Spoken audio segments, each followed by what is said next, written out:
Bon bah les amis, voilà, je sors de l'IRM et j'ai déjà eu un petit aperçu avec le radiologue qui m'a dit que j'avais une déchirure du ménisque. C'est vraiment pas ce que j'espérais parce que j'avais fait tester justement les ménisques chez un ostéopathe la semaine passée, qui lui m'avait dit a priori pas de problème au ménisque parce que sinon vous auriez des douleurs. Et donc voilà, donc assez surprenant que le radiologue me dise déchirure du ménisque. Moi je pensais que c'était plutôt tendineux ou ligamentaire. Mais ouais, donc un peu chiant. Demain normalement je pars pour Saint-Gall, donc on verra si oui, je pense que je vais y aller quand même, histoire d'aller voir comment ça se passe là-bas et puis de rentabiliser ce billet de train et ce Airbnb pour l'Aerox de Saint-Gall.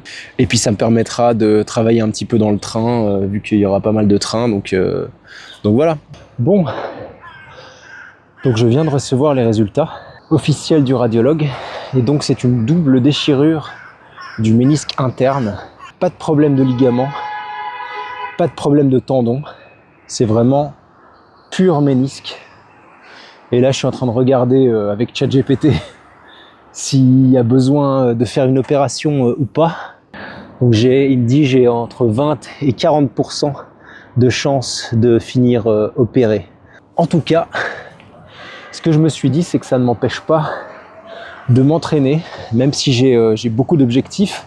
Au final, en fait, cette histoire de déchirure de ménisque, ça peut me faciliter la vie dans le sens où ça va peut-être m'aider à me concentrer sur moins d'aspects, parce que là j'étais en mode je vais courir, puis en même temps je vais faire de la pliométrie, et puis je vais commencer la boxe thaï, puis le jiu-jitsu, et puis on va faire aussi de la calisthénie, et puis on va faire du triathlon, etc. Là au final, sur tous mes objectifs, ça m'enlève, quoi qu'il arrive, 50% des objectifs que j'avais et comme projet que j'avais à faire cette année. Donc au final, c'est pas plus mal dans le sens où je vais pouvoir me concentrer sur certains aspects. Typiquement les handstands, j'aimerais bien pouvoir faire plus de handstands.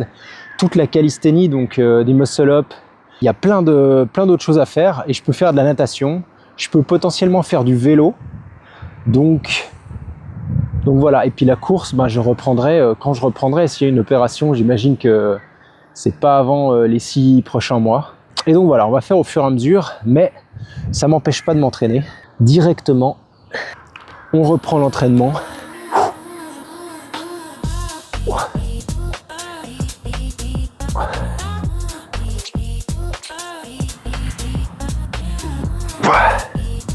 Tac.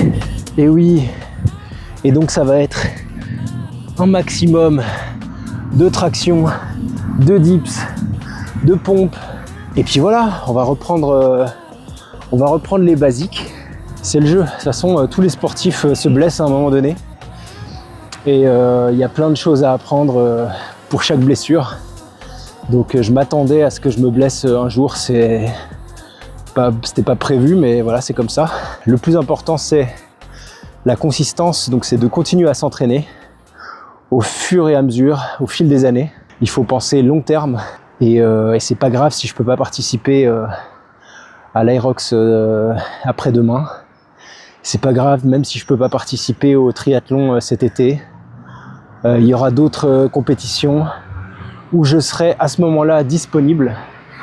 Et le but, c'est d'apprendre à connaître mon corps pour être disponible, pour avoir un corps qui est disponible, pas blessé, le plus longtemps possible. Demain, on part pour Saint-Gall.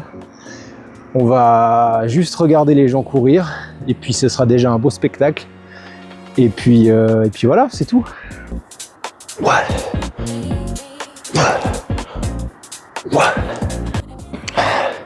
Je voulais voir s'il me restait un petit peu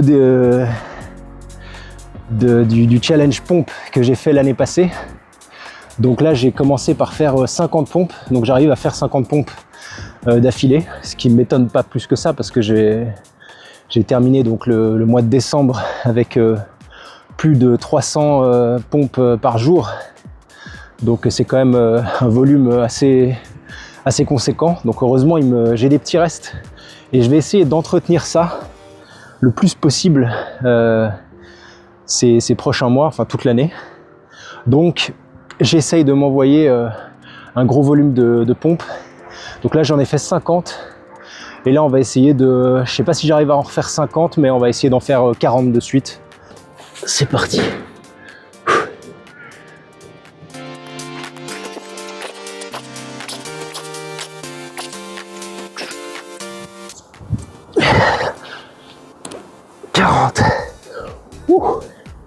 Hop, je fais attention aux genoux. Voilà, donc 40 pompes. Après en avoir fait déjà 50. Donc c'est des bonnes séries. Ça, l'année passée, en début d'année, ça aurait été impossible. Jamais j'aurais pu en faire 50 de suite déjà. Plus 40 ensuite. Impossible. Et ce qui est bien là, c'est que je sais que demain, j'aurai pas trop de courbatures.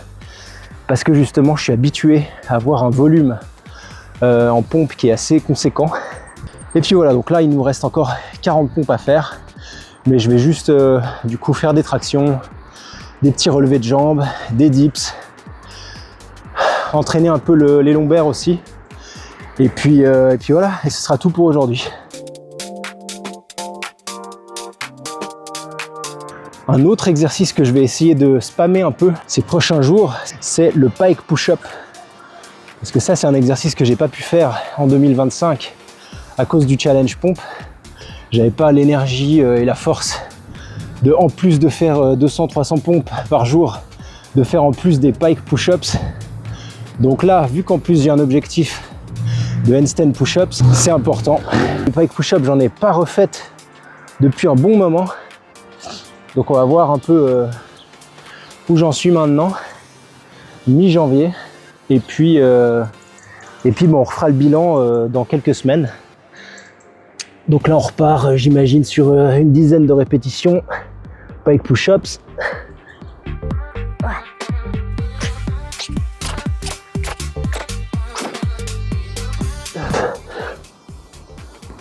Voilà, et 10. Là, pour le coup, pour moi, 10, c'est le bon volume parce que je suis quasi en échec. On verra avec les semaines. J'aimerais que ça devienne vraiment un exercice à l'aise où je me sens vraiment voler. Et donc ça va venir aussi avec l'inclinaison, commencer à lever les pieds, avoir les pieds surélevés par rapport aux mains, etc. Et que j'arrive à en faire 10, des séries de 10, mais de plus en plus compliquées, jusqu'au fameux handstand push-up, qui est un peu l'exercice final. Alors, petite vidéo rapide aussi pour vous faire un point sur mes skills de vlogging. Ce soir, je me motive parce que en fait, j'en ai marre de mettre ces musiques copyright free dans les vlogs. En gros, si je mets des musiques que j'aime, donc des musiques que j'écoute, et ben je peux pas, ça fait des bugs avec YouTube et je peux pas sortir les vidéos. Et donc, je me suis dit que j'allais faire ma propre musique. Et comme ça, en fait, je peux les mettre dans toutes mes vidéos.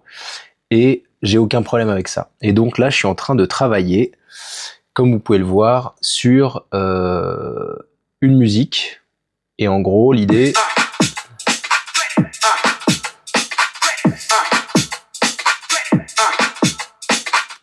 Donc voilà, en gros, je fais ça.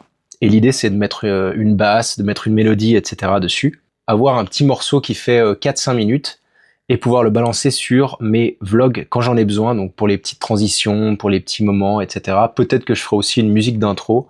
Bref, ce genre de petit projet. Donc ça, c'est une side quest de cette histoire de vlog et j'aimerais bien que ça aboutisse. Donc je pense pas que ce sera prêt pour le prochain vlog, mais peut-être pour celui d'après. Peut-être pour la prochaine vidéo. On verra ça. En tout cas, voilà sur quoi je travaille aussi en parallèle.